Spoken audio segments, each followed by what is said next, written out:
mafsada ya kwamba inafikia hadi waislamu wanagombana na wanateta na wanajenga chuki. Kisa na sababu na maana ni mgawanyiko wa vyama. Kisa ni kwamba muislamu huyu yuko katika chama alif, mwingine yuko katika chama ba. Kwa hivyo hawa waislamu wawili wanapigana vita, wako tayari kupigana na pengine wako tayari hata kumwaga damu. Hili ni jambo la hatari. Waislamu wanaonywa vikali na Mtume sallallahu alaihi wasallama na kufanya mambo ya upuzi kama haya. Katuambia bwana Mtume alayhi salatu wasalam katika hadithi aliyopokea Imam Muslim kutoka kwa Jundub ibn Junada radhiyallahu anhu, قال man mata tahta rayatin immiya, muislamu yoyote ambaye atakayefariki, atakayekufa chini ya bendera ya upofu, chini ya bendera ya upuzi, bendera ya dhulma, bendera ya mambo yasiyokuwa ya maana, si mambo ya dini, si mambo ya sheria ya Allah subhanahu wa ta'ala, mambo ya kidunia tu ya upuzi.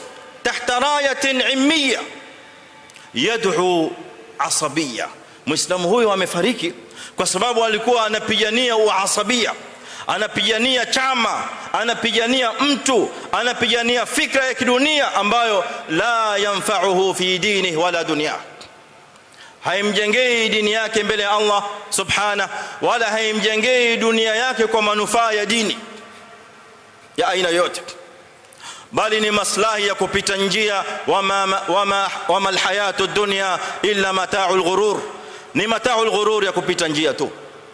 Muislamu anayefariki katika kifo kama hicho, yad'u asabiyya au yantasiru ila asabiyatin, au anabtetea uasabiyya, faqitlatun jahiliya. Mtume sallallahu alaihi wasallam anatuambia hiko ni kifo cha ujinga, hicho ni kifo cha ujahilia. Muislamu atakayekufa katika hali kama hiyo afahamu ya kwamba amekufa katika hali ya ujinga na ujahilia.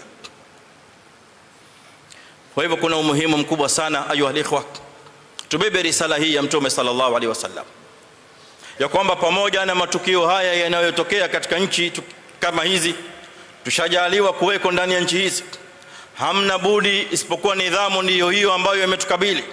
Hakuna nidhamu wala njia nyingine ya kusimama kiongozi isipokuwa kupitia kwa nidhamu hiyo.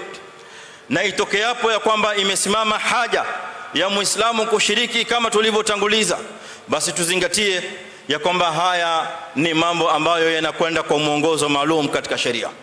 Muislamu asiteleze, muislamu asighafilike wala asisahau katu kusimama siku moja ili kutetea asabia, ili kusimamisha asabia, ili kupigana kwa ajili ya asabia, ukabeba silaha kwamba fulani na fulani ndiye anayestahili kushinda. Ukisema kinyume cha hivyo, damu yako naimwaga. Huu ni ujahilia, huu ni ujinga. Na anayefariki katika hali kama hiyo amefariki katika kifo cha ujinga na kifo cha jahilia. Maneno ya Mtume Muhammad sallallahu alaihi wasallam.